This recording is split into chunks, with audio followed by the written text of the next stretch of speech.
बच्चों, how are you? I hope you are all fine and welcome to my YouTube channel Chemistry Classes by Pooja Yadav. Now we will discuss about the secondary cell, lead storage and other one is the Nikkei cell. Okay, तो first हम discuss करने वाले हैं lead storage cell क्या होता है। बच्चों ये जो पार्ट है ये लास्ट वीडियो है इस यूनिट की, देन आपकी थर्ड यूनिट कंप्लीट हो जाएगी, फिर नेक्स्ट जो वीडियो आएगी वो फोर्थ यूनिट की आएगी। ओके, तो आज की इस वीडियो के अंदर लेड स्टोरेज सेल आपको पढ़ना है, निकेट सेल पढ़ना है जो कि मैंने आपको बताया था, ठीक है, एंड लास्ट में फ्यूल सेल पढ़ना है। और लास्ट में जो आपकी बुक में है वो कोरोजन भी दिया हुआ है, तो आपको वो करने की जरूरत है नहीं क्योंकि आपको अच्छे से पता भी है कि कोरोजन क्या होता है, रस्टिंग प्रोसेस क्या होती है, ठीक है। तो वो आप 10th से पढ़ते आ रहे हो, 9th से पढ़ते आ रहे हो। तो देखो बच्चों, लेड स्टोरेज सेल जो है एक्चुअल में वो सेकेंडरी सेल है। इसका मतलब क्या है, सेकेंडरी सेल्स जो होते हैं वो क्या होते हैं, रिचार्जेबल होते हैं, यानी कि आपको यहाँ पर दो प्रोसेस पढ़नी पड़ेगी। दो प्रोसेस का मतलब क्या है, जब इन सेल्स को आप यूज में लोगे तो वो क्या होंगे, डिस्चार्ज होंगे ना, और फिर यूज में लेने के बाद आप क्या करते हो, चार्जिंग प्रोसेस करते हो, ठीक है। तो डिस्चार्जिंग की और चार्जिंग की दोनों प्रोसेस आपको पढ़नी पड़ेगी यहाँ पर। तो सबसे पहले जो लेड स्टोरेज सेल होता है सेकेंडरी सेल है, और ये यूज में कहाँ आता है, आपके घर में बैटरीज तो है, इन्वर्टर बैटरी, तो वो क्या है, लेड स्टोरेज सेल ही है।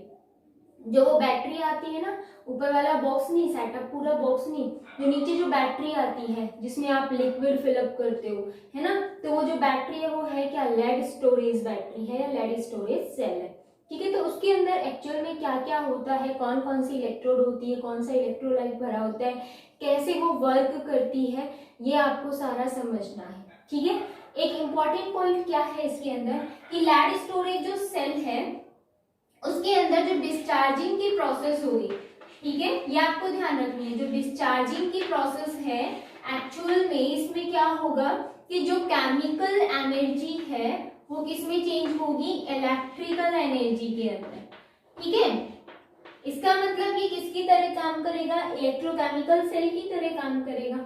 बट जो सेकेंड प्रोसेस होती है जिसमें हम क्या करते हैं, चार्ज करते हैं, तो जो चार्जिंग प्रोसेस होगी उसके अंदर क्या होता है कि जो इलेक्ट्रिकल एनर्जी है वो किसमें कन्वर्ट होगी, केमिकल एनर्जी में। ये आपको ध्यान में रखना है। वो कैसे, वो भी समझ भी आ जाएगा, क्योंकि आप जब घर में लाइट चली जाती है तो वो लाइट कहाँ से आएगी, फिर अगर आपके घर में इन्वर्टर बैटरी है तो लाइट वहां से आती है। इसका मतलब केमिकली कोई रिएक्शन होती है और वो किसमें चेंज हो जाती है, केमिकल एनर्जी फिर इलेक्ट्रिकल एनर्जी के अंदर, तो आपके घर में इलेक्ट्रिसिटी आ जाती है। लेकिन जैसे ही लाइट आती है तो आपने अगर नोटिस किया हो, लाइट आते ही जो बैटरी है ना वो चार्जिंग होने लग जाती है अपने आप ही, इन्वर्टर की बैटरी, ठीक है। तो उसमें क्या होगा, जब इलेक्ट्रिसिटी अंदर जाएगी तब केमिकल रिएक्शन शुरू होती है। इसका मतलब इलेक्ट्रिकल एनर्जी केमिकल एनर्जी में चेंज होगी, तब वो किसकी तरह काम करेगा, जब वो काम करेगा इलेक्ट्रोलाइटिक सेल की तरह, ठीक है। लेकिन जनरली हम उसको घर में किस लिए लाते हैं, इलेक्ट्रिसिटी प्रोवाइड कराए हमें, जब इलेक्ट्रिसिटी हमारे घर में नहीं आ रही हो तो दैट मीन्स ये है इलेक्ट्रोकेमिकल सेल ही, लेकिन उसमें जो चार्जिंग प्रोसेस होगी तब वो इलेक्ट्रोलाइटिक सेल की तरह काम करता है, ठीक है, ये ध्यान रखना है। अब देखो क्या सेटअप होता है लेड स्टोरेज के अंदर। एक्चुअल में इसके अंदर क्या होता है, 6 रोड्स होती है, ठीक है, इस टाइप से सीरीज के अंदर आप इसको अरेंज कर दो। 5 हुई, मैं थोड़ा और बड़ा बना देती हूँ उसको, ये 6, ठीक है। अब ये जो 6 इलेक्ट्रोड है उनमें से जो 3 इलेक्ट्रोड्स होंगी, मैं थोड़ा डार्क कर देती हूँ ताकि आपको समझ में आए। ये 3 इलेक्ट्रोड्स जो होंगी वो एक सीरीज के अंदर कनेक्ट होती है। ये 6 की 6 सीरीज में रखी हुई है लेकिन कनेक्ट नहीं होती, 3 होती है उनमें से, यानी कि ये जो 3 होंगी ये क्या होंगी, एक सीरीज के अंदर कनेक्ट होंगी। इसके पैरेलल में ये जो 3 होंगी वो एक सीरीज के अंदर कनेक्ट होंगी, ठीक है, इस टाइप से। यानी कि जो 3 इलेक्ट्रोड है वो एनोड की तरह काम करेंगी और 3 इलेक्ट्रोड है वो कैथोड की तरह काम करेंगी, ठीक है, ये ध्यान रखना है। तो जो मैंने डार्क किया है ना, सपोज ये क्या है, हमारी लेड की इलेक्ट्रोड है, क्योंकि इसके अंदर जो इलेक्ट्रोड होती है वो 6 है, तो एक जो 3 इलेक्ट्रोड होंगी वो लेड की होंगी, और जो 3 इलेक्ट्रोड होती है वो लेड ऑक्साइड की होती है।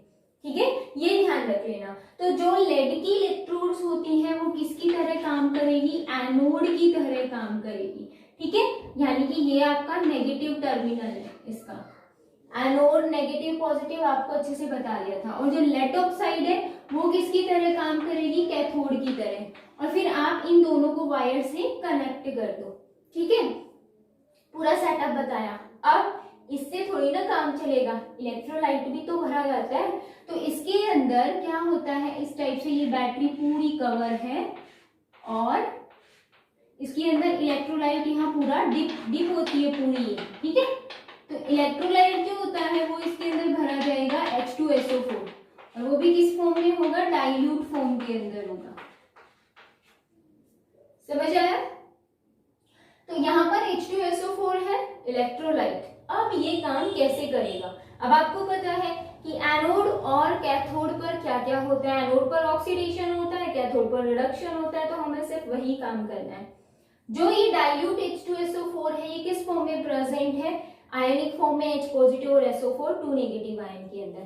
तो दोनों ही इलेक्ट्रोड जो होती है एनोड और कैथोड, जब ये वर्क कर रहा है, मतलब बैटरी जो है वो क्या हो रही है, डिस्चार्ज हो रही है, यानी कि काम कर रही है, आपको इलेक्ट्रिसिटी प्रोवाइड करा रही है, तो उस टाइम में क्या होता है कि एनोड जो होगी और जो कैथोड होगी उनमें प्रोडक्ट जो है वो सेम बनते हैं, और वो बनते हैं लेड सल्फेट के। ठीक है, ये चीज आपको ध्यान रखनी है, चाहे वो एनोड हो चाहे वो कैथोड हो, दोनों में ही जो प्रोडक्ट बनेगा, क्योंकि दोनों इलेक्ट्रोड आपको पता है एक लेड की एक लेड ऑक्साइड की, इनमें जो प्रोडक्ट बनेगा वो क्या बनेगा, लेड सल्फेट बनेगा। ठीक है, ऐसे आप याद रख सकते हो, अदरवाइज याद नहीं रहेगी। अब ये सल्फेट आयन कहाँ से आया, यहाँ से आया, क्योंकि यहाँ सल्फेट आयन है ना, SO4 2 नेगेटिव आयन है ना यहाँ पर, और साथ में ये क्या करेगा, SO4 2 नेगेटिव आयन के साथ कंबाइंड होकर लेड सल्फेट बनाएगा। अब यहाँ लेड जो है वो एलिमेंटल फॉर्म के अंदर है, 0 ऑक्सीडेशन स्टेट है। अगर यहाँ चेक करोगे तो इसकी +2 ऑक्सीडेशन स्टेट आ रही है, इंक्रीज हो रही है। ये 0 से कहाँ जा रहा है, +2 में जा रहा है। +2 में कब गया, जब इसने 2 इलेक्ट्रॉन लूज कर दिए, तो हो गया ना ऑक्सीडेशन। आपको पता है ऑक्सीडेशन स्टेट जब इंक्रीज होती है तो ऑक्सीडेशन होता है, और इलेक्ट्रॉन को लूज करना भी तो ऑक्सीडेशन है। तो यहाँ से एनोड पर रिएक्शन हुई, वो हमने नोटिस की। ये 2 इलेक्ट्रॉन कहाँ चले जाएंगे, कैथोड पर। अब कैथोड किसकी है, लेड ऑक्साइड की है। ठीक है, तो इसका मतलब यहाँ पर 2 इलेक्ट्रॉन आएंगे, और अब देखो लेड सल्फेट बना रहे हैं तो ये सल्फेट्स आयन भी तो आएंगे, SO4 2 नेगेटिव आयन है। ठीक है, अब यहाँ पर देखो ऑक्सीजन यहाँ भी है, ऑक्सीजन यहाँ भी है, ऑक्सीजन ज्यादा हो गई, इसका मतलब जब प्रोडक्ट बनेगा तो उसमें क्या रिलीज हो जाएगा, वाटर मॉलिक्यूल रिलीज हो जाता है। तो इस वाटर मॉलिक्यूल में हाइड्रोजन भी तो है, तो इसका मतलब यहाँ पर और क्या यूज करोगे, H पॉजिटिव आयन। रिएक्शन को बाद में बैलेंस करना है आपको। ठीक है, यानी कि जो डाइल्यूट H2SO4 था पूरा का पूरा यूज में आ रहा है, H पॉजिटिव आयन भी यूज में आ रहा है, सल्फेट्स आयन भी। लेकिन हम एक साथ H2SO4 नहीं लिखेंगे, क्यों नहीं लिखेंगे वो भी समझ भी आएगा। देखो अब हम रिएक्शन को बैलेंस कर लेते हैं। यहाँ पर जो ऑक्सीजन है 2 इधर है 4 इधर है, 6 ऑक्सीजन हो गई, बट यहाँ तो 4 and 5 6 नहीं हुई, तो इसका मतलब अगर हम इसको 2 से मल्टीप्लाई कर देते तो 6 ऑक्सीजन हो गई। ठीक है, सल्फर 1 है, इधर भी 1 है, लेड 1 है, इधर भी 1 है। अब बचा कौन, हाइड्रोजन बचा। हाइड्रोजन उधर कितने हैं, 4, यहाँ 4 से मल्टीप्लाई कर दो। ठीक है, यानी कि आपको H पॉजिटिव आयन तो कितने चाहिए, 4 चाहिए, बट सल्फेट्स आयन तो आपको 2 चाहिए, ये चाहिए ही नहीं 4, इसीलिए आप H पॉजिटिव अलग लोगे, सल्फेट्स आयन अलग लोगे, H2SO4 मत लिखना। ठीक है, रिएक्शन अब बैलेंस है। अब अगर हम इसकी ओवरऑल रिएक्शन देखते हैं तो क्या होगी वो देखना।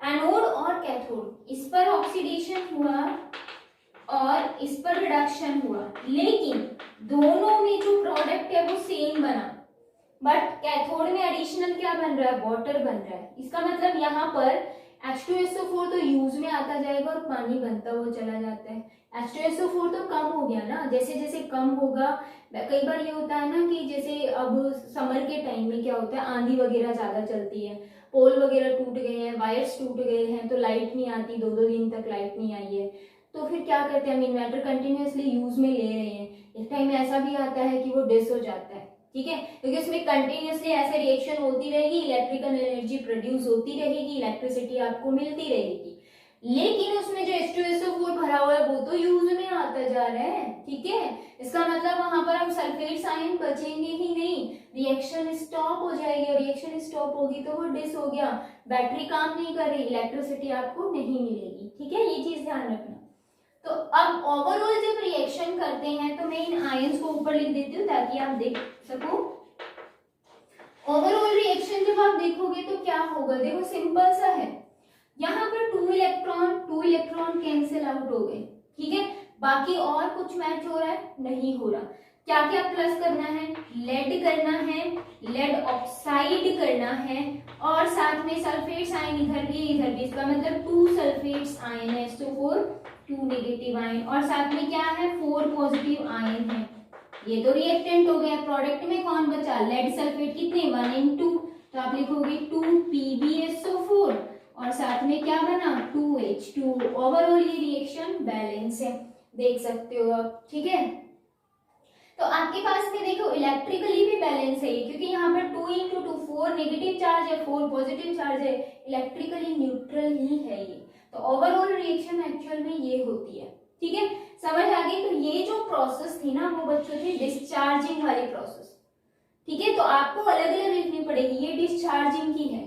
देन हम चार्जिंग वाली लिखेंगे, तो पहले तो आपको डिस्चार्जिंग वाली प्रोसेस समझ में आनी चाहिए, तभी आप चार्जिंग वाली लिख पाओगे, क्योंकि क्या होगा उसमें उल्टा होगा, उसमें जो इलेक्ट्रिकल एनर्जी है वो केमिकल एनर्जी में चेंज होगी, इसका मतलब जो आपके प्रोडक्ट्स बने हैं वो तो रिएक्टेंट बन जाएंगे, और जो रिएक्टेंट्स है वो प्रोडक्ट बन जाएंगे, और एनोड और कैथोड चेंज हो जाएगी, ठीक है, रिएक्शन चेंज हो जाएगी।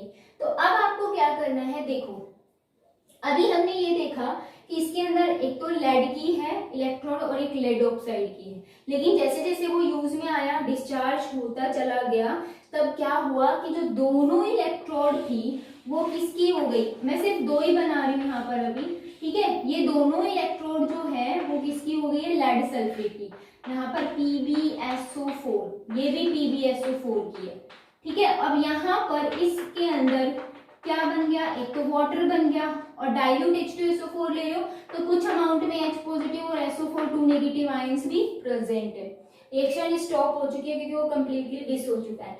अब क्या होगा, क्योंकि वाटर ज्यादा होता जा रहा है, H positive SO4 2 negative ion की कंसंट्रेशन कम होती जा रही है, अब चार्जिंग प्रोसेस होगी, जब आप चार्जिंग प्रोसेस करोगे तो क्या होगा, एनोड और कैथोड पर वही ऑक्सीडेशन और रिडक्शन ही होगा, ठीक है, लेकिन एक्चुअल में रिएक्शन अपोजिट हो जाती है, कैसे हो जाती है, क्योंकि ये लेड सल्फेट की जो इलेक्ट्रोड है वो वाटर मॉलिक्यूल के साथ रिएक्ट करेगी, और जैसे ही लेड सल्फेट की वाटर मॉलिक्यूल के साथ रिएक्ट करेगी क्या प्रोड्यूस करेगी, 2 इलेक्ट्रॉन, इसका मतलब क्या हो रहा है, ऑक्सीडेशन हो रहा है, और ऑक्सीडेशन होगा तो किस पर होता है, एनोड पर, यानी कि जो कैथोड थी पहले वो किसकी तरह काम करने लग जाएगी, एनोड की तरह, ये नहीं होगा कि कैथोड पर जो है वो ऑक्सीडेशन होना शुरू हो जाए, नहीं, ठीक है, वो एनोड बन जाती है, तो रिएक्शन को जस्ट रिवर्स करना है, समझ आया। सबसे पहले क्या होगा, चार्जिंग प्रोसेस में, जैसे ही चार्जिंग प्रोसेस आप इलेक्ट्रिसिटी प्रोवाइड कराओगे, लेड सल्फेट जो है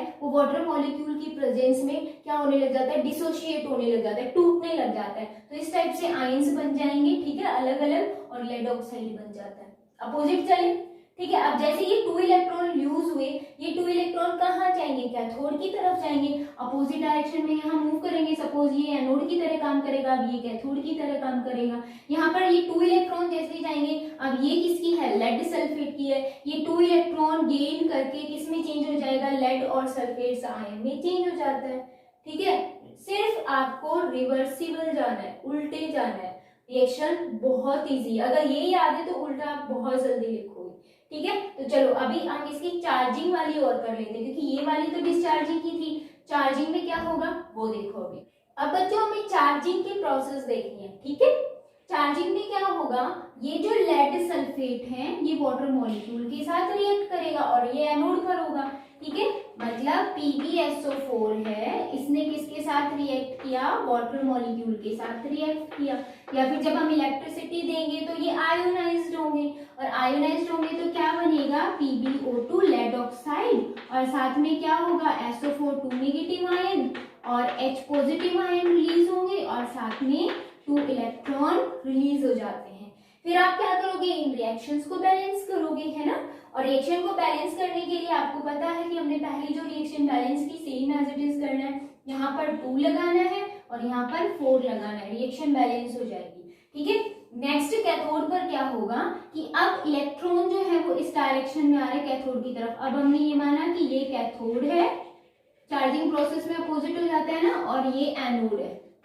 इलेक्ट्रॉन आए, अब ये इलेक्ट्रोड किसकी बन चुकी है, लेड सल्फेट की। इसका मतलब जो लेड सल्फेट है वो 2 इलेक्ट्रॉन गेन करके किसमें चेंज हो जाएगा, लेड के अंदर, और सल्फेट्स आयन अलग हो जाते हैं, ठीक है। समझ आया। तो यहाँ पर +2 से वो किसमें चला गया, फिर 0 में। इसका मतलब क्या हुआ, रिडक्शन, क्योंकि यहाँ पर ऑक्सीजन, ये सॉरी ऑक्सीजन नहीं, ऑक्सीडेशन जो स्टेट है वो क्या हो रही है, रिड्यूस हो रही है, कम हो रही है, तो रिडक्शन हो रहा है, ठीक है। अब आप ओवरऑल रिएक्शन देखोगे, ओवरऑल रिएक्शन में क्या करना है, जो चीज सेम है अपोजिट साइन वो कैंसिल आउट कर दो, अपोजिट साइड वाली। तो लेड सल्फेट कितनी है, 2 है, PbSO4, साथ में 2 वाटर मॉलिक्यूल है, और क्या बनेगा, PbO2 plus Pb plus 2SO4, 2 negative ion plus 4 H positive ion. जो डिस्चार्जिंग में हमारा रिएक्टेंट था वो चार्जिंग में प्रोडक्ट में कन्वर्ट हो गया, ठीक है। अपोजिट ही तो जा रहे हैं हम, तो चार्जिंग वाली प्रोसेस आप लिख सकते हो अगर आपको डिस्चार्जिंग वाली याद है तो, ठीक है। बहुत ही सिंपल है बच्चों, ज्यादा टफ है नहीं, और ये एग्जाम के पॉइंट ऑफ व्यू से बहुत इंपॉर्टेंट है क्योंकि बहुत बार आता है। इस सेल का अगर रिप्रेजेंटेशन पूछते हैं तो आप कैसे दोगे। आपको पता है कि जो इलेक्ट्रोड आपकी है वो 2 है अलग अलग, एनोड किसकी है, लेड की, और कैथोड किसकी है, लेड ऑक्साइड की, ठीक है। दोनों ही किस में कन्वर्ट हो रहे हैं, लेड सल्फेट में कन्वर्ट हो रहे हैं। तो इसका रिप्रेजेंटेशन तो बहुत अच्छे से दे सकते हो। और आपको पता है कि आप क्या लेते हो, वहां पर डबल सॉल्ट ब्रिज यूज में लेते थे इलेक्ट्रोलाइटिक सेल के लिए, सॉरी इलेक्ट्रोकेमिकल सेल के लिए। तो आपको यहाँ सॉल्ट ब्रिज तो लेना नहीं क्योंकि यहाँ सॉल्ट ब्रिज होता नहीं, ठीक है। तो हम कैसे रिप्रेजेंटेशन करेंगे इसका, वो देखो मैं यहाँ पर मेंशन कर रही हूँ। सबसे पहले क्या लिखते हैं हम, एनोड का लेते हैं ना, फिर हम कैथोड का लेते हैं। लेफ्ट हैंड साइड एनोड चलती है, लेड की थी एनोड, और वो इसमें चेंज हो जाती है, लेड सल्फेट के अंदर चेंज हो जाता है, ठीक है। ये हमारा प्रोडक्ट बना, ठीक है। हमने जो डिस्चार्जिंग वाली प्रोसेस देखी उसमें, उसके बाद हमें डबल सॉल्ट नहीं लेना है, हम बीच में यहाँ पर क्या करेंगे, जैसे मैंने इलेक्ट्रोलाइटिक सेल के लिए बताया था ना कि आपको कंसेंट जो इलेक्ट्रोलाइट सॉल्यूशन लिया जाता है वो यहाँ पर भरा जाता है, ठीक है। तो यहाँ पर आपने क्या लिया था, इलेक्ट्रोलाइटिक सॉल्यूशन लिया था, H2SO4 किस फॉर्म में लिया था, डाइल्यूटेड फॉर्म में लिया था। अच्छा, अब आपकी जो कैथोड है वो किसकी है, लेड ऑक्साइड की है, वो भी किस में चेंज हो रही है, लेड सल्फेट में चेंज हो रही है। तो इसका रिप्रेजेंटेशन तो बहुत ही इजी है, ज्यादा टफ है ही नहीं। इसमें ना आयंस दिखाने आपको, हाँ सॉल्ट ब्रिज नहीं दिखाना, बीच में सॉल्ट ब्रिज की जगह आपको क्या दिखाना है, इलेक्ट्रोलाइटिक सॉल्यूशन हमने कौन सा लिया, डाइल्यूट लिया या कंसंट्रेटेड लिया, ठीक है। ऐसे आप सेल का रिप्रेजेंटेशन करोगे। तो आपके पास में मैंने आपको प्राइमरी सेल्स कराए थे, ड्राई सेल भी था, मर्करी सेल भी था, तो उनमें भी आपको ऐसे ही रिप्रेजेंटेशन करनी है, ठीक है। सॉल्ट ब्रिज यूज में नहीं लेना, ये ध्यान रखना है। एनोड और कैथोड लिखोगे, एनोड आपके लेफ्ट हैंड साइड और कैथोड राइट हैंड साइड, और बीच में आप इलेक्ट्रोलाइटिक सॉल्यूशन जो लिया है वो रख दो, ठीक है। समझ आया ये। चलो अब नेक्स्ट देखते हैं, जो सेकेंड है निकेट सेल। बच्चों जो निकेट सेल होता है वो भी किसकी तरह होता है, लेड स्टोरेज सेल की तरह ही होता है, ठीक है। बस थोड़ा सा डिफरेंस रहेगा कि जो इलेक्ट्रोड्स होती हैं वो अलग अलग होती है, ठीक है। जैसे कि आपके पास एनोड और कैथोड, एक लेड की थी एक लेड ऑक्साइड की थी, ऐसे ही इसके अंदर एक जो इलेक्ट्रोड, ये जो इलेक्ट्रोड होंगी वो कैडमियम की होगी, और दूसरी वाली जो इलेक्ट्रोड होगी वो निकिल ऑक्साइड की होती है। इसमें जो मेटल है वो अलग अलग है। लेड स्टोरेज में मेटल सेम था, लेड ही था ना, यहाँ भी लेड था, यहाँ भी लेड था, लेड का ऑक्साइड था, ठीक है। इसमें मेटल अलग है। ये ध्यान रखना कि जो निकेट सेल होता है ना, उसकी जो लाइफ टाइम पीरियड होता है वो लेड स्टोरेज बैटरी से भी कहीं ज्यादा होता है। तो हम लेड स्टोरेज यूज में क्यों लेते, निकेट क्यों नहीं लेते? तो निकेट सेल हम इसलिए यूज में नहीं लेते, एक्चुअल में निकेट की जो फुल फॉर्म है वो क्या है, Na से निकिल है, और कैड का मतलब है कैडमियम, क्योंकि यहाँ पर कैडमियम और निकिल है ना, इसीलिए। तो ये तो चीज आपको ध्यान रखनी है, ठीक है। तो निकेट जो सेल है, निकिल और इसका मतलब है कैडमियम। जो निकेट सेल है वो ज्यादा लाइफ स्टाइल होने की वजह से भी, लाइफ जो टाइम पीरियड है वो ज्यादा होने की वजह से फिर भी हम यूज में नहीं लेते। इसका रीजन क्या है, क्योंकि बहुत ज्यादा एक्सपेंसिव होता है, क्योंकि एक तो इसमें दो मेटल्स यूज में आ रहे हैं, ठीक है। तो बहुत ज्यादा एक्सपेंसिव होने की वजह से हम जनरली क्या यूज में लेते हैं, लेड स्टोरेज सेल ही।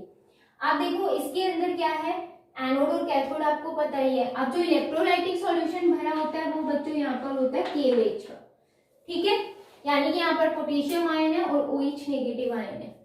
अब आपको समझना है, अब इसमें जब मेटल्स अलग अलग हैं तो रिएक्शन जब होगी तो उसमें प्रोडक्ट भी अलग अलग बनेंगे, ठीक है। लेड स्टोरेज में प्रोडक्ट सेम था, लेड सल्फेट ही था दोनों में। तो सबसे पहले जो एनोड है उसमें आपको पता है कि क्या होता है, ऑक्सीडेशन होता है, यानी कि जो एनोड है वो किसकी है, कैडमियम की है, ठीक है। कैडमियम जो है वो कैसे रिएक्ट करेगा, कैडमियम चेंज हो जाता है कैडमियम हाइड्रोक्साइड के अंदर और 2 इलेक्ट्रॉन लूज कर देता है, ठीक है। अब ये हाइड्रोक्साइड में चेंज हो रहा है तो यहाँ पर क्या आया, OH नेगेटिव आयन। ये OH नेगेटिव आयन कहाँ से आएंगे, यहाँ से KOH से। तो इसका मतलब यहाँ क्या लिखोगे, OH नेगेटिव आयन। यहाँ कितने हैं, 2, तो आप यहाँ भी 2 कर दो, क्लियर। अब यहाँ कैडमियम के एलिमेंटल स्टेट में जीरो ऑक्सीडेशन स्टेट होती है, यहाँ पर क्या होगी, देखो वोल्टवाइज लिखा है, OH पर -1 होता है, कैडमियम पर +2 होता है। तो इसका मतलब कैडमियम +2 में चला गया जीरो से, और 2 इलेक्ट्रॉन इसने लूज कर दिए, तो इसमें ऑक्सीडेशन हो गया, क्लियर। अब ये 2 इलेक्ट्रॉन्स कहाँ जाएंगे, कैथोड की तरफ जाएंगे, जहां पर कौन सी है, निकिल ऑक्साइड की है कैथोड। कैथोड पर क्या होता है, रिडक्शन होता है। तो अब इसमें देखो निकिल जो ऑक्साइड है वो किस में चेंज हो जाता है, निकिल हाइड्रोक्साइड के अंदर चेंज हो जाता है, ठीक है।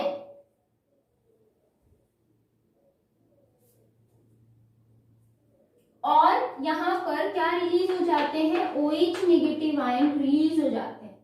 इसका मतलब आप समझ रहे हो कि OH नेगेटिव आयन जो कैडमियम इलेक्ट्रोड ने यूज में लिया, यहाँ पर जो कैथोड है यहाँ पर क्या हो रहे हैं, ये रिलीज हो रहे हैं। इसका मतलब वापस से ये K पॉजिटिव से कंबाइंड हो सकते हैं, तो KH का सॉल्यूशन जो है वो क्या रहता है, बना रहता है, उसकी कंसंट्रेशन या अमाउंट बनी रहती है। इसी वजह से इनका जो लाइफ टाइम पीरियड होता है वो लेड स्टोरेज के कंपेयर में ज्यादा होता है, ठीक है। रीजन आपको समझ में आ गया होगा। अब देखो ये चेंज हुआ है तो यहाँ पर OH है आयन, यहाँ भी OH आयन है, कितने ज्यादा है, इसका मतलब यहाँ पर रिएक्ट करेगा वाटर मॉलिक्यूल, क्योंकि जो KOH होता है वो कंसंट्रेटेड फॉर्म में तो होता नहीं, वो किस फॉर्म में होता है, डाइल्यूट फॉर्म के अंदर होता है। इसका मतलब इसके साथ वाटर मॉलिक्यूल प्रेजेंट है ना, तो ये रिएक्ट करेगा। और यहाँ पर ये इलेक्ट्रॉन आ रहे हैं तो यहाँ इलेक्ट्रॉन्स भी आएंगे। अब आप रिएक्शन को बैलेंस कर दोगे, देखो हाइड्रोजन यहाँ पर 2 और 3 है, लेकिन यहाँ 2 है, बट ऑक्सीजन यहाँ 3 है, यहाँ 3। अब ये तो बैलेंस है लेकिन हाइड्रोजन बैलेंस नहीं है, तो आपको बैलेंस करना पड़ेगा इसको।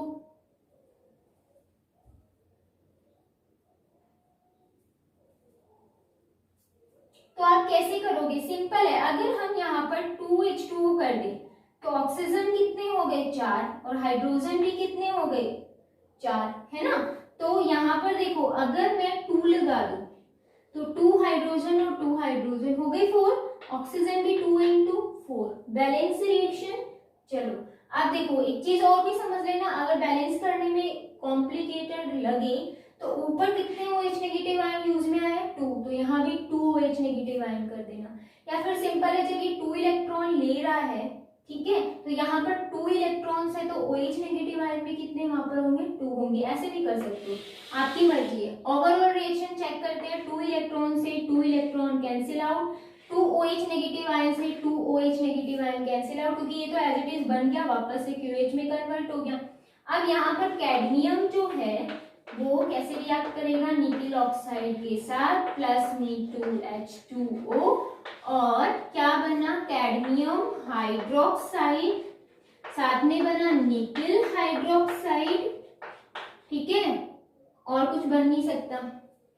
तो देखो बच्चों यहाँ पर ये ओवरऑल रिएक्शन हो गए और ये बैलेंस भी है क्योंकि हाइड्रोजन 4 है, इधर भी 4 है, ऑक्सीजन इधर 4 है, उधर भी 4 है, निकल और कैडमियम 1 बने, ठीक है। तो देखो प्रोडक्ट सेम नहीं बन रहा लेकिन उनके नेगेटिव आए तो सेम है ना, कैडमियम हाइड्रोक्साइड निकल हाइड्रोक्साइड सेम है ना, हाइड्रोक्साइड सेम है, दोनों के हाइड्रोक्साइड ही बन रहे, सिर्फ मेटल ही तो अलग है, तो ये चीज भी आप ध्यान में रख सकते हो। तो जो निकेट सेल है वो कंप्लीट हो गया है बच्चों। निकेट सेल जो है वो एग्जाम में पूछा नहीं जाता है लेकिन सिलेबस में है तो हमें करना भी है, ठीक है। अब हम लास्ट टॉपिक लेते हैं फ्यूल सेल, वो क्या होता है और वो बहुत इंपॉर्टेंट भी है, अच्छे से देखना है आपको। अब बच्चों देखो जो फ्यूल सेल है, ये फ्यूल सेल को हम generally hydrogen oxygen fuel cell भी बोलते हैं। फ्यूल का मतलब तो आपको पता ही है ना। आप देखो यहाँ पर एक्चुअल में होता क्या है, हाइड्रोजन और ऑक्सीजन ही यूज में ली जाती है, इसलिए हम इसको हाइड्रोजन ऑक्सीजन फ्यूल सेल भी बोलते हैं। और एक्चुअल में इसमें बर्निंग प्रोसेस होती है क्योंकि फ्यूल आया तो आपको बहुत समझ में आया होगा कि आपको बर्निंग प्रोसेस करनी है तभी एनर्जी प्रोड्यूस होगी, ठीक है।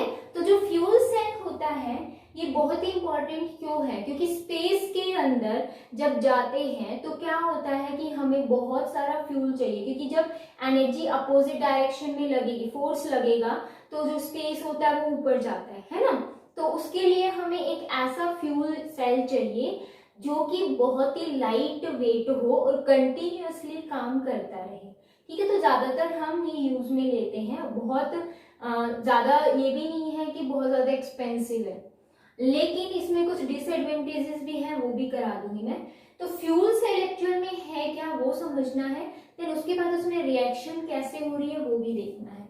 तो देखो जो फ्यूल सेल होता है बच्चों यहाँ पर सेम चीज, अगर आप यहाँ पर O2 और H2 ले रहे हो तो अलग अलग ही दोगे, ठीक है। तो आपके पास ये होता है एक सेल, ठीक है, यहाँ पर कोई प्रोडक्ट रिलीज होगा वो यहाँ से रिलीज होगा, कौन सा होगा वो भी बताऊंगी, ठीक है। अब आप डायरेक्ट हाइड्रोजन और ऑक्सीजन का कॉम्बिनेशन नहीं कर पाओगे क्योंकि दोनों गैसेस हैं, तो क्या करना होता है, हमें बीच में पोरस पेपर लगाना होता है, ठीक है। और आपकी जो रिएक्शन है वो क्या हो, फास्ट हो, तो क्या करते हैं, ये जो पोरस पेपर है जिसमें क्या होते हैं छोटे छोटे पोर्स होते हैं जिसमें से वो धीरे धीरे H2 और O2 अंदर जाए, ज्यादा वेस्ट भी ना हो और केमिकल रिएक्शन होती रहे कंटिन्यूअसली। तो हम क्या करते हैं, पोरस पेपर लगा देते हैं और इन पोरस पेपर में क्या भरा होता है, कैटलिस्ट भी भरा होता है, ठीक है।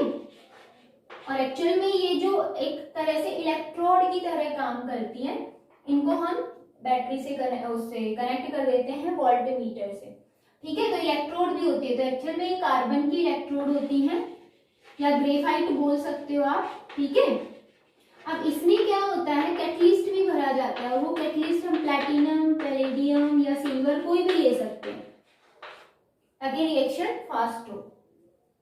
यहां से हम क्या देंगे, H2 देंगे जो कि गैसियस फॉर्म में है, यहां से भी हम क्या देंगे, O2 देंगे जो कि गैसियस फॉर्म में है, एंड इसके अंदर एक इलेक्ट्रोलाइट भरा हुआ होता है, ठीक है। वो इलेक्ट्रोलाइट आप NaOH भी ले सकते हो और KOH भी ले सकते हो, और ये हाईली क्या होता है, कॉन्सेंट्रेटेड होता है, ठीक है, ये ध्यान रखना है आपको। तो ओवरऑल इसका डायग्राम तो ये है, क्योंकि रिएक्शन तो बहुत आराम से हो जाएगी, आप अच्छे से समझ भी लोगे, देखना कैसे क्या प्रोड्यूस होता है। तो क्या होता है, जब इनमें केमिकल रिएक्शन होती है तो एनर्जी भी प्रोड्यूस होगी और साथ में वाटर मॉलिक्यूल, ये वाटर मॉलिक्यूल यहाँ से रिलीज होता रहता है, ठीक है। तो अब हम इसकी रिएक्शन देख लेते हैं कि ये कैसे काम करता है। तो एनोड पर सबसे पहले अब देखो आपके पास में दो है, H2 और O2, ये हमारी इलेक्ट्रोड है ग्रेफाइट की, तो H2 के साइड वाली तो क्या होगी, एनोड होगी, ठीक है, और ये क्या होगी, कैथोड होगी। तो रिएक्शन देखते हैं हम क्या होगा, एनोड पर हम क्या दे रहे हैं, H2 दे रहे हैं, H2 क्या करेगा, 2 इलेक्ट्रॉन यूज करेगा और H पॉजिटिव आयन में कन्वर्ट हो जाएगा, है ना। लेकिन देखो इधर एक चीज और देखना, अभी डायरेक्ट नहीं लिखना, समझाने के लिए बता रही हूँ। यहाँ क्या भरा हुआ है, इलेक्ट्रोलाइट भरा हुआ है, जिसमें क्या है OH नेगेटिव आयंस है ना, यहाँ OH नेगेटिव है, या तो KOH ले लो या NaOH, कोई भी एक लेना है। तो क्या होता है कि जो H2 के साइड, जब H2 यहाँ से जाएगी तो OH नेगेटिव आयन से क्या हो जाता है, कंबाइंड। तो यहाँ पर जो रिएक्शन है कुछ इस तरीके से होगी, ये मत लिखना, ठीक है, समझाने के लिए बताता हूँ। OH नेगेटिव आयंस होंगे और यहाँ पर क्या बन जाएगा, वाटर मॉलिक्यूल, और साथ में इलेक्ट्रॉन रिलीज हो जाएंगे। ठीक है, आप देखो यहाँ पर समझना है, हाइड्रोजन और ऑक्सीजन कुछ भी बैलेंस नहीं है, आपको बैलेंस करना है। ऑक्सीजन तो आपको ये दिख रही है लेकिन हाइड्रोजन नहीं है, तो अगर आप यहाँ पर 2 कर देते हो तो क्या आएगा, देखो ऑक्सीजन 2 हो गए और हाइड्रोजन कितने हो गए 4। तो अगर हम यहाँ पर भी 2 लगा दें तो रिएक्शन बैलेंस है लेकिन इलेक्ट्रिकली नहीं है, क्योंकि हाइड्रोजन जो है यहाँ पर H2 फॉर्म में, अब ये 2 OH नेगेटिव आयन है, तो इलेक्ट्रिकली बैलेंस करने के लिए यहाँ पर क्या होगा, ये 2 इलेक्ट्रॉन है तो इधर भी 2 इलेक्ट्रॉन होने चाहिए। और सिंपल सी यहाँ पर आप क्या ले रहे हो, H2 ले रहे हो, एक हाइड्रोजन 1 इलेक्ट्रॉन रिलीज कर रहा है तो 2 हाइड्रोजन कितने करेंगे, 2 इलेक्ट्रॉन रिलीज करेंगे। अब ये इलेक्ट्रिकली भी बैलेंस है और यहाँ पर नंबर ऑफ एटम्स भी बैलेंस है। ठीक है, अब क्या होगा बच्चों, यहाँ पर जो इलेक्ट्रॉन्स है ये इधर जाएंगे कैथोड की तरफ, तो कैथोड पर कौन सी रिएक्शन होगी वो देखनी है। हमें पता है रिडक्शन ही होती है, जहाँ क्या प्रेजेंट है, ऑक्सीजन प्रेजेंट है। अब जो ये वाटर और जो इलेक्ट्रॉन है वो कैथोड की तरफ जाएंगे, तो क्या होगा, वाटर एंड इलेक्ट्रॉन जब जाएंगे तो यहाँ पर जो प्रोड्यूस होगा वो क्या होंगे, OH नेगेटिव आयन प्रोड्यूस होंगे। ठीक है, क्योंकि ये OH नेगेटिव आयन यूज में आ रहे हैं तो ये प्रोड्यूस भी हो जाएंगे। अब आपको रिएक्शन को बैलेंस करना है, कैसे बैलेंस करोगे, देखो यहाँ पर ऑक्सीजन कितनी है 3 और हाइड्रोजन कितने हैं 2। अगर हम यहाँ पर 2 से मल्टीप्लाई कर देते हैं तो कितना आएगा, यहाँ पर 4 ऑक्सीजन हो गए ना, तो 4 OH नेगेटिव आयन। और यहाँ पर क्या कर दोगे, सॉरी यहाँ नहीं, यहाँ पे इलेक्ट्रॉन जो है वो कितने चाहिए, अब एक ऑक्सीजन को कितने इलेक्ट्रॉन चाहिए होते हैं 2, 2 ऑक्सीजन है तो इलेक्ट्रॉन कितने चाहिए 4। कंफ्यूज मत होना, रिएक्शन को जब हम ओवरऑल बैलेंस करेंगे तो इसको आपको 2 से मल्टीप्लाई करना पड़ेगा। तो ये मत सोचना कि बुक में तो यहाँ पर 4 OH नेगेटिव आयन है 4 इलेक्ट्रॉन है, आप ऐसे भी तो कर सकते हो। तो ये रिएक्शन होती है जिसमें 4 OH नेगेटिव आयन रिलीज भी हो गए और साथ में क्या हुआ, OH नेगेटिव आयन की कंसंट्रेशन बरकरार है और जो प्रोडक्ट रिलीज हुआ वाटर वो बनता चला जाएगा, रिलीज होता चला जाएगा। इतनी ज्यादा अमाउंट में तो होगा नहीं कि भी बहुत ही ज्यादा, क्योंकि सिर्फ यहाँ पर रिलीज हो रहा है तो यहाँ पर थोड़ा बहुत यूज में भी आ रहा है। ठीक है, फिर आप इसको क्या करोगे, ओवरऑल बैलेंस करोगे। तो ओवरऑल के लिए मैं ऊपर लिख देती हूँ, इसको क्या करना पड़ेगा, 2 से मल्टीप्लाई करना पड़ेगा इस ओवरऑल रिएक्शन, इसको रिएक्शन को, सिर्फ एनोड वाली को, ऑक्सीडेशन वाली को। ठीक है, क्यों, क्योंकि यहाँ कितने इलेक्ट्रॉन है 4 और यहाँ कितने हैं 2, तो हमें क्या करना है, इक्वल करना है। तो जब आप 2 से मल्टीप्लाई करोगे तो यहाँ 4 इलेक्ट्रॉन हो जाएंगे, यहाँ भी 4 है, कैंसिल आउट। ठीक है, 2 × 2 4 H2 है, बट यहाँ पर कितने 2 है तो ये भी कैंसिल होंगे, लेकिन ऊपर 2 वाटर मॉलिक्यूल बचेंगे। ओवरऑल रिएक्शन जो होगी वो देखो, ओवरऑल रिएक्शन जिसको आप क्या बोलते हो, रेडॉक्स रिएक्शन, वो क्या होगी वो देखना है आपको। ठीक है, नीचे जगह नहीं है, इसे मैं ऊपर लिख रही हूँ। और OH नेगेटिव आयन से यहाँ OH negative ion cancel out, यहाँ पर 2 है, 2 × 2 करोगे 4, नीचे भी 4 है, ये कंप्लीटली कैंसिल आउट हो चुका है। ऊपर क्या बचा देखो 2H2। ठीक है, 2H2 प्लस और क्या बचा है यहाँ पर O2, तो यहाँ लिख दोगे O2। क्या हुआ देखो, बना क्या प्रोडक्ट, आपके पास यहाँ ऊपर 2 वाटर मॉलिक्यूल बचे ना, क्योंकि 2 से ये 2 कैंसिल हुए लेकिन 2 से मल्टीप्लाई किया है, इसका मतलब 2 वाटर मॉलिक्यूल है प्लस और कुछ बचा है नहीं। तो देखो हमारे पास सिर्फ वाटर मॉलिक्यूल ही बना। ओवरऑल जब हम देखते हैं तब पता चलता है, क्योंकि यहाँ पर तो आप ये सोचोगे कि ये जैसे रिलीज हो रहा था यूज में भी आ रहा है, लेकिन जब ओवरऑल रिएक्शन देखोगे तो क्या हो रहा है, वाटर मॉलिक्यूल निकल रहा है, इसीलिए वाटर मॉलिक्यूल यहाँ से निकालते हुए दिखाया जाता है। ठीक है, तो यहाँ पर ओवरऑल रिएक्शन हुई है ये। अब आपको क्या करना है, इस फ्यूल सेल के बारे में और भी बहुत कुछ जानना है। क्यों जानना है, क्योंकि देखो ये जब इतना काम कर रहा है तो इसका मतलब इसमें तो हमें क्या कोई भी डिसएडवांटेज नहीं मिलना चाहिए, सारी एडवांटेजेस ही होनी चाहिए, लेकिन इसमें डिसएडवांटेजेस भी मिलती हैं। तो पहले तो हम इनकी एडवांटेजेस देख लेते हैं फ्यूल सेल की। ठीक है, एडवांटेजेस क्या क्या होंगी वो देखो। देखो बच्चों, ये जो होता है फ्यूल सेल, एक्चुअल में अगर हम इसकी एफिशिएंसी की बात करें, एफिशिएंसी क्या होती है, हम उसको ईटा से रिप्रेजेंट करते हैं और हम प्रैक्टिकली कैलकुलेट भी कर सकते हैं। ठीक है, ये वाला फॉर्मूला होता है। डेल्टा जी क्या होता है आपको पता ही है, और एच क्या होता है, यहाँ पर कंबशन प्रोसेस हो रही है तो हीट ऑफ कंबशन है, और डेल्टा जी क्या है, फ्री एनर्जी चेंज है। ठीक है, इनकी वैल्यूज जो है वो हम प्रैक्टिकली कैलकुलेट करते हैं, देन उसके बाद वैल्यूज पुट करते हैं, और जब निकालते हैं तो इसकी 83% आती है। वो आपको ध्यान रखने की जरूरत नहीं है, वो सिर्फ मैं बता रही हूँ आपके नॉलेज के लिए। तो एक्चुअल में क्या होता है कि कोई भी जब सेल बनाया जाता है तो हम ये मान के चलते हैं कि उसकी एफिशिएंसी 100% होगी, थ्योरेटिकली मान के चलते हैं, लेकिन प्रैक्टिकली जब उसको करके देखते हैं तो क्या वो उसके नियर बाय आती है, तो आपके लिए वो फायदेमंद है, अदरवाइज नहीं है। तो इसकी 83% आती है, इसका मतलब क्या है, ये अच्छा है सेल। ठीक है, तो इसको हम क्या करते हैं, पावर प्लांट के अंदर यूज में ले सकते हैं, इसकी एफिशिएंसी अच्छी होने की वजह से। ठीक है, अब ये तो चीज हो गई, और मैंने बता दिया लाइट वेट होता ही है। अब इसकी डिसएडवांटेजेस आती है, वो डिसएडवांटेजेस क्या है वो देख लो। अब देखो, डिसएडवांटेजेस में बहुत ही कॉमन सी चीज है, वो क्या क्या है देखो। एक तो हम यहाँ पर क्या यूज ले रहे हैं, कैटलिस्ट, प्लैटिनम, पैलेडियम या सिल्वर, कोई भी एक लेना है, सारे नहीं लेने, एक लेना है। एक्चुअल में ये जो कैटलिस्ट होते हैं ना, ये एक्सपेंसिव होते हैं, थोड़े महंगे होते हैं। ठीक है, ये पूरा सेल बनाने में इतना खर्चा नहीं होगा जितना इनको लेने में खर्चा हो जाता है, तो यहाँ पर डिसएडवांटेजेस आ जाती है थोड़ी सी। सेकंड क्या कर रहे हो आप, क्या कर रहे हो, यहाँ पर गैस ले रहे हो, कौन सी, H2B और O2B। अगर आप कंटिन्यूअसली देते रहोगे, ठीक है, मैं सिर्फ यहाँ ऑरली आपको बता रही हूँ, ये आप अपनी नोटबुक में नोट्स में मेंशन कर सकते हो। कंटिन्यूअसली जब आप H2 और O2 दोगे तो ये काम करता रहेगा और एनर्जी, हाई अमाउंट में एनर्जी प्रोड्यूस करेगा, क्योंकि ये मैंने स्टार्टिंग में बता देते, ये बहुत ज्यादा अमाउंट में एनर्जी प्रोड्यूस करेगा, क्योंकि कंबशन हो रहा है भाई, कंबशन में तो एनर्जी प्रोड्यूस होती है, एक्सोथर्मिक रिएक्शन है। ठीक है, तो यहाँ पर क्या होगा, H2 और O2 कंटिन्यूअसली देनी पड़ेगी, अगर आपने रोक दिया तो ये यहीं पर स्टॉप हो जाएगी रिएक्शन और ये काम करना बंद कर देगा। ठीक है, सेकेंड ये। थर्ड भी इसी से रिलेटेड है कि ये गैस है दोनों, और आपको पता है दोनों गैस को डालना तो आपको प्रेशर क्या चाहिए, ज्यादा चाहिए, लेकिन टेम्परेचर क्या होना चाहिए, कम। अगर आप टेम्परेचर भी ज्यादा रखोगे तो क्या होगा, इनकी काइनेटिक एनर्जी बढ़ने लग जाएगी, और जो ये मॉलिक्यूल है वो पास नहीं आ पाएंगे, रिएक्ट नहीं कर पाएंगे, वाटर मॉलिक्यूल भी रिलीज नहीं होगा, इलेक्ट्रॉन्स भी रिलीज नहीं होंगे, और ये काम करेगा ही नहीं। ठीक है, तो समझ आया कि आपको क्या मेंटेन करना पड़ेगा, कि जो टेम्परेचर है वो तो क्या रखना पड़ेगा, लो, और जो प्रेशर है वो क्या रखना पड़ेगा, हाई। यानी कि टेम्परेचर और प्रेशर दोनों की टर्म लेनी है और दोनों एक दूसरे से अपोजिट रखना है, एक लोअर तो एक हायर। ठीक है, अगर इन दोनों में से कोई भी एक इम्बैलेंस हो गया तो ये काम करना बंद कर देगा।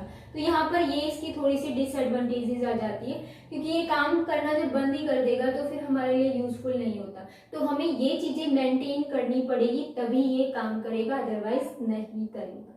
क्लियर है? तो मेरी तरफ से बच्चों ये जो यूनिट है वो कंप्लीट हो गई है। आई होप सभी को बहुत अच्छे से समझ में आया होगा। और नेक्स्ट जो वीडियो आएगी वो बच्चों आएगी 4th यूनिट से। हम जो है वो सीरियल वाइज चलेंगे, मतलब सीक्वेंस में चलेंगे। आपकी जो यूनिट्स है, सबसे पहले 4 यूनिट फिजिकल केमिस्ट्री की है, देन उसके बाद फिर आपको पता है इनऑर्गेनिक की, और लास्ट में ऑर्गेनिक की आती है। तो हम सीक्वेंस वाइज ही चलेंगे, ठीक है। तो केमिकल काइनेटिक हम स्टार्ट करेंगे नेक्स्ट वीडियो के अंदर। Take care.